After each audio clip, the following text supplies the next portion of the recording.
भारत में हर 5 साल में चुनाव होता है और जनता अब चुनाव के माध्यम से अपने एमपी और एमएलए का चुनाव करती है, यानी कि सांसद और विधायक का चुनाव करती है। और ये सांसद और विधायक मिलकर आगे चलकर सरकार बनाते हैं। तो सरकार के कितने अंग होते हैं, आइए जानते हैं। सरकार के 3 प्रमुख अंग होते हैं। पहला अंग होता है विधायिका, दूसरा होता है कार्यपालिका और तीसरा होता है न्यायपालिका। तीनों बहुत ही महत्वपूर्ण अंग हैं। तीनों का काम एक दूसरे के बिना नहीं चल सकता। विधायिका क्या करती है? कानून बनाती है। देश में कोई भी नियम कानून बनेंगे, कौन बनाती है? विधायिका कानूनों का निर्माण करती है। उस कानून बन जाने के बाद उसको लागू करने का काम कौन करती है? लागू करने का काम करती है कार्यपालिका। और कार्यपालिका क्या करती है? नीतियों को बनाती है। नीतियों को भी बनाने का काम करती है। कौन करती है? हमारी कार्यपालिका।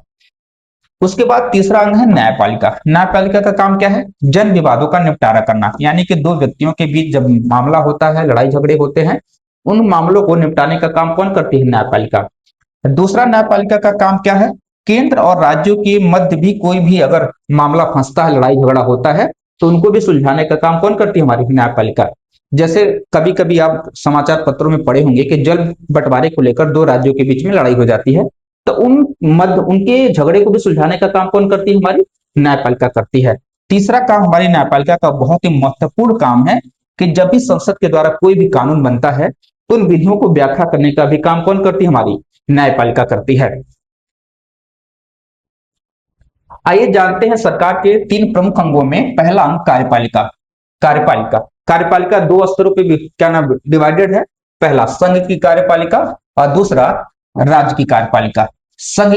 जो संघ की कार्यपालिका है उसको 2 भागों में विभाजित किया गया है। एक अस्थायी कार्यपालिका, दूसरा अस्थायी कार्यपालिका।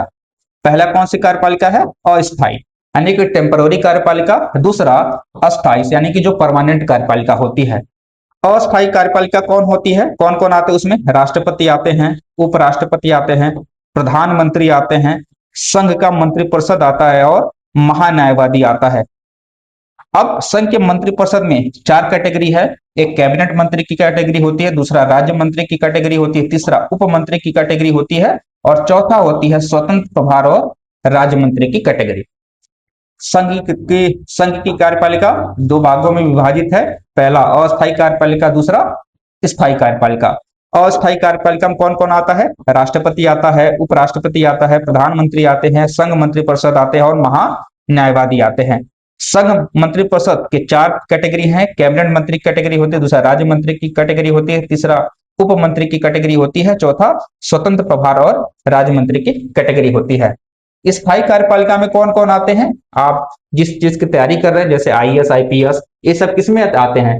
संघ की स्थायी कार्यपालिका में आते हैं। ये तो 5 साल में चुने जाते हैं, 5 साल में बदल जाते हैं, लेकिन ये लोग एक बार अपनी परीक्षा को पास करते हैं तो तब तक सरकार में बने रहते हैं जब तक उनकी अवधि पूरी नहीं हो जाती है तब तक।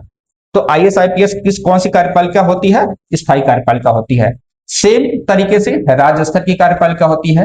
राज्य स्तर की भी कार्यपालिका 2 स्तर पे विभाजित है। पहला अस्थायी कार्यपालिका, दूसरा स्थायी कार्यपालिका।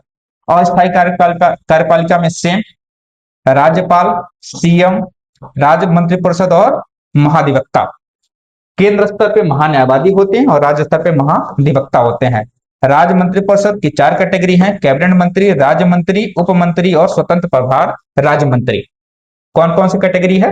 अस्थायी कार्यपालिका में राज्य की राज्यपाल आते हैं, सीएम आते हैं, राज्य मंत्रिपरिषद आता है और चौथा महाधिवक्ता आते हैं। राज्य मंत्रिपरिषद भी 4 कैटेगरी सेम है। कैबिनेट मंत्री आते हैं, राज्य मंत्री आते हैं, राज्य स्तर पे उप मंत्री आते हैं और स्वतंत्र प्रभार राज्य मंत्री होते हैं।